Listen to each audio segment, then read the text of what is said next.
Welcome to GlobalPolicyCast, a podcast which opens the inner workings of international governance through conversations with those who have shaped policy from insight to impact. Hosted by Insights International with its co-founder Arpit Chaturvedi and Suresh Kumar, a career civil servant with nearly 40 years of implementing policy on the ground. Global ideas, real governance. Welcome to GlobalPolicyCast.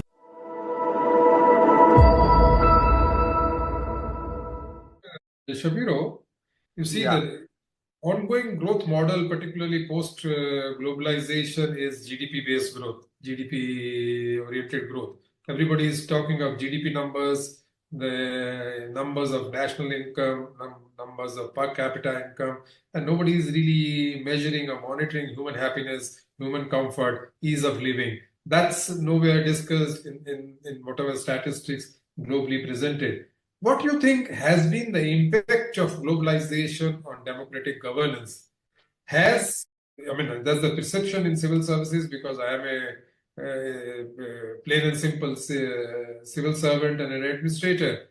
There is a perception in the civil services in India that executive has become more strong post globalization. The judicial interference, the judicial interventions in executive functioning and even in the functioning of legislatures has become more pronounced post globalization, and legislatures have become more weak post globalization. These are the perceptions. There is no research, there is nothing, no evidence available with me which I can substantiate. But this is the way common refrain is, the common opinions which we discuss at various forums. So what's your take? What is the impact of globalization on democratic governance? well, I think there is plenty of evidence that, for example, the data is unequivocal that we've had fragmentation of parties in parliaments. And so you need, instead of a couple of big parties to form a government, you might meet three or four parties and they don't agree on anything. And so then they get trapped in gridlock. And in the two-party systems, the rise of groups that control them from within, such as intensive activists through primaries or referendum politics or the whole variety of mechanisms that have made more or less immobilized governments. I think there's plenty of evidence that that has happened. But I think that the main thing that these countries need, of course, we're not the Keynesian policies of the 19s and the immediate post-World War II are not what are going to work for the world today, because the economies are different. They're facing very different challenges. Nonetheless, what is going to be needed for sure is industrial policies. You're going to have active involvement in government, in retraining workers throughout their work lives. The typical person entering the workforce today will change jobs between 10 and 12 times during their lifetime. It's a completely new world. The populists are all fighting the last war because they think it's about immigration, when in fact the jobs now are, they're not going offshore, they're not going to globalization, they're going to technology. The challenge of the future is robotics and AI. And that's, going to be create the huge employment challenges. And we should remember that, people often point to, especially in the US context, to the New Deal and the Great Society as, the era of impressive economic growth, inclusive growth that greatly improved the standards of living of millions and millions of working and middle class people. That's all true. But there was no blueprint for it. FDR largely made it up as he went along and it was experimental. Some things failed and some things worked. And it was a much more pragmatic trial and error than people tend to think in retrospect. But for sure, the governments of all of these countries are going to have to be actively involved in both stimulating directed investment in the sectors that are likely to produce inclusive growth, and in partnerships with the private sector to retrain workforces, for the 21st century in, build the kind of infrastructures we're going to be needing, including human infrastructure, educational infrastructure. Those are the challenges going forward. So I'm, Keynesian to the core of my being, but the Keynesian policies of the 90s and 40s, that's not what Keynes would be calling for today either. He would be looking at the world as it now exists and the economies as they're now going to be evolving and thinking about how do we get these economies to work for most people. I don't think it's rocket science. If it's not working for most people are going to get angry, alienated, and mobilizable against the establishment institutions. Professor Shapiro. Just one thing before I hand it over to Arpit. Sure. Dr. Shapiro, you said that most democratic countries need the policies aimed at inclusive growth, inclusive development, inclusive even infrastructure. That's true. I mean, the growth has not been as inclusive, as widely pervasive as it should have been. But the fact is, one recent phenomena, at least my 4 decades in government and as civil servant, we've not had that kind of a discourse and that kind of a debate and discussion on public policies. Public policy has become a center of public life. Every small and young generation to the senior or traditional generations, everybody is talking about public policies. The surge in discussion and engagement in public policies, discussions on the public issues, whether positive or negative, whether criticism or appreciation of public policies, the way it is come in the public domain, the way the public discourse is on various policies of the government, be that the economic policies, infrastructure policies, social policies, or policies aimed at the poorest of the poor. What do you think is the reason of this enhanced focus on public policies, even in the younger generation? Well, I think it's dissatisfaction with the status quo. I think people are demanding that something else must be tried, and I think that's true in many. I mean, even people like Larry Summers, who was Mr. Neoliberal for decades, he recently co-authored a paper calling for the return of industrial policy. That was considered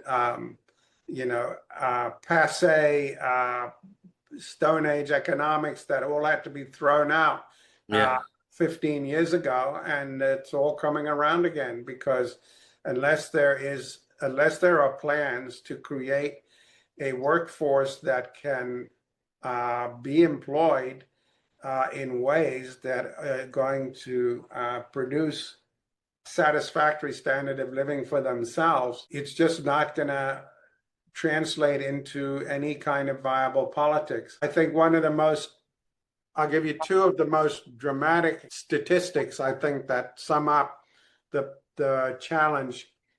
In no European country today, not a single one of the European countries does a majority of the population have discretionary income at the end of the month. None. And in most of them, only a third say they have discretionary income at the end of the month. In the US, if you ask the question, if you had to find $400 for a medical emergency tomorrow, could you find it without borrowing it and putting it on a credit card that you wouldn't be able to pay off at the end of the month? 40% of the population couldn't do that. So you're talking about, it's not so much inequality, it's levels of economic stress that people are living with that is,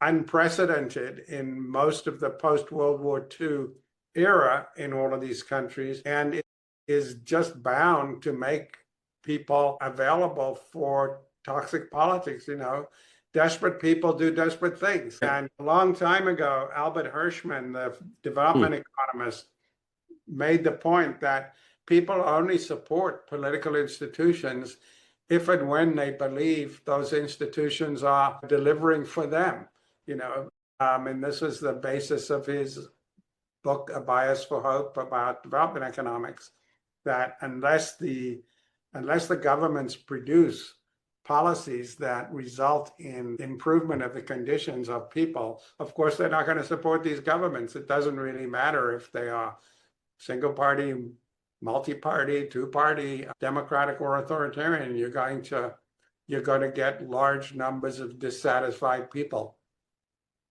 But on that, Professor Shapiro, I would also say that people can still be kept at bay or confused by social media and the narratives such as other nations are suffering more than what we are, or all sorts of narratives come up where I sometimes find it surprising that people still support parties despite seeing around them that none of them is doing economically well, but still remain committed to a lot of populist parties. I don't know if Hirschman's thesis applies instantly. Well, I don't think it does apply instantly, but I do think that it's the fact that most of the parties have not delivered and have all converged onto this consensus for 45 years that has largely been exclusionary from the standpoint of most people, that they've lost confidence in them and they see no reason to support them. Yeah. I mean, if you look at a country like Germany, for example, the two big parties, the social SPD and the CDU, 25 years ago, they got about 80% of the vote between them. Now they got, in the last two elections, they haven't even gotten half the vote. In this most recent election, they got 44% of the vote between them. Yeah. Voters are going everywhere else. They're going, to the Greens, they're going to the Free Democrats, they're going to the Alternative for Deutschland. And the same is true in country after country after country, that the voters are just deserting these parties because they haven't delivered. Now, whether populist parties in government can deliver, we've already talked about that. I think it's unlikely that they can deliver because the policies that they're pushing don't address the basic challenges of our time, which is not globalization anymore. It's technology, it's robotics, it's AI, it's, what kind of economies are going to, what kind of labor markets are we going to be looking at 5 years from now, 10 years from now, when the vast majority of even middle-class jobs are going to AI. People like me, I don't think they're going to need people like me. I think professors will still stick around. Don't count on it. My take is that AI will remain a tool. Human brain can't be replaced by AI. So human brains like you would be required all times to come. Well, I have no doubts about that. But again, on what you were saying about the voter, I feel that I go back to Stephen Luke's third phase of power. A lot of times power shapes people's perceptions of their own interests, and they might behave in ways which may not directly serve their own interest and still keep supporting a particular party. That's what I feel on that. Yeah, I think that's right. But I think if something is unsustainable, eventually it will end. Hopefully. It may not end well, but eventually it will end. Yeah. After all, it didn't end well in the 1930s. Yeah, so eventually, and how long that eventually can be and how ugly can it eventually be is a question to be pondered. But let me come back to what you were talking about, party fragmentation, etc. I feel that you said that if there is more of this party consolidation and institutionalization in a particular system, that eventually will help the legislatures to function better. But I feel that for democracy, does it change a lot of things? Because in many countries we see, at least in India, we see that parties themselves could be pretty undemocratic. And what sort of an impact does the internal party culture have on the overall democratic system? Well, all the political science evidence is that voters are very different from party activists. Party activists want to control parties. They want more internal democracy. They want, to rein in party leaders. But the party activists tend to be on the fringes of the parties. They tend to be on the extremes of the parties, and they tend to pull the parties away from the median voter for that reason, whether it's through primaries in the US or party members having to vote on the coalition agreements in Germany and the SPD anyway in Germany, not the other parties. So what voters respond to is what Hirschman said. They engage in retrospective voting. If the government performs well, they support it. If not, they will be mobilizable to oppose it. Most voters can't name policies. They can't, understand or need to understand. Voters are not miniature policy wonks. Sure. They largely result oriented, and all of the evidence about voting behavior supports that. So, if the economy performs well for them, they will largely be satisfied with the incumbent regime. If not, they will be mobilizable to oppose it. Now, if the main opposition party has basically been pushing the same policies as the incumbent party, then they'll be mobilizable by anti-system parties or strongmen or strong women or, again, I don't think it's not rocket science, It's if the system doesn't deliver, eventually people turn on the system. Yeah, no, absolutely. And I took a look at your paper, The New Authoritarianism in Public Choice, and if we could talk a little bit about that. You said that the first wave of this anti-legislative frame started from early public choice thinkers, and then later on it sort of shifted to this new authoritarianism. How would you, how would you sort of trace that transition, and how would you characterize this new authoritarianism? Well, that's a very American story, I think, in that. Sure. But basically, I think that the public choice theorists of the 90s and 60s they weren't neoconservatives. They were traditional conservatives, and they wanted as little collective action as possible. They wanted small government. They latched on to Kenneth Arrow's work about electoral systems to make the claim that majorities are always, to some extent, fabricated and manipulable by special interests. And so democratic legislative politics should be reined in as much as possible. And the institution they reached for were the courts. They even called themselves constitutional choice. They stopped talking about public choice. They talk about constitutional choice because they thought the courts could be, relied on as they had done during the New Deal. The courts had struck down a lot of New Deal legislation and so forth. Yeah. And so they saw the courts as the principal instrument to rein in democratic legislatures. But then that's why this is a very American story.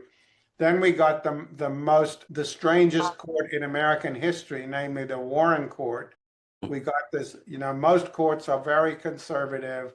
They are largely don't upset the status quo much. And to the extent that they do anything, it tends to be in the conservative direction. The one court in American history which comes into being in the late 1950s and really lasts until the 1970s is the Warren Court. Earl Warren, though he had been a Republican governor of California and appointed by Eisenhower, turned out to be very left-wing.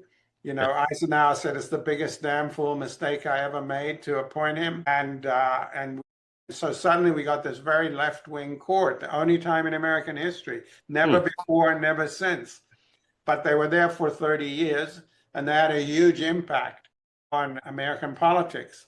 And so I think our point in that new authoritarianism paper is that the old public choice theorists and the old conservatives concluded that obviously the courts were not doing what they wanted done.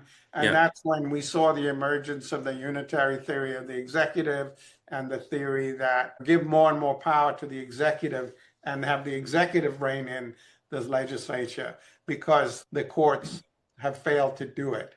From their point of view, they needn't have worried because the Rehnquist court and the Berger court, the Rehnquist court, and now the Roberts court have pretty much reverted to type, and they have largely reined in the legislature. But I think that as a matter of just, as I said, it's a uniquely American story, but I think that has what fed the rise of the unitary theory of the executive and the demands for empowering the executive at the expense of the legislature, because these people who've had the same diagnosis for 70 years of what's wrong with what they don't like about legislatures, I think that's why they switched from advocating constitutional constraint to executive constraint. Before you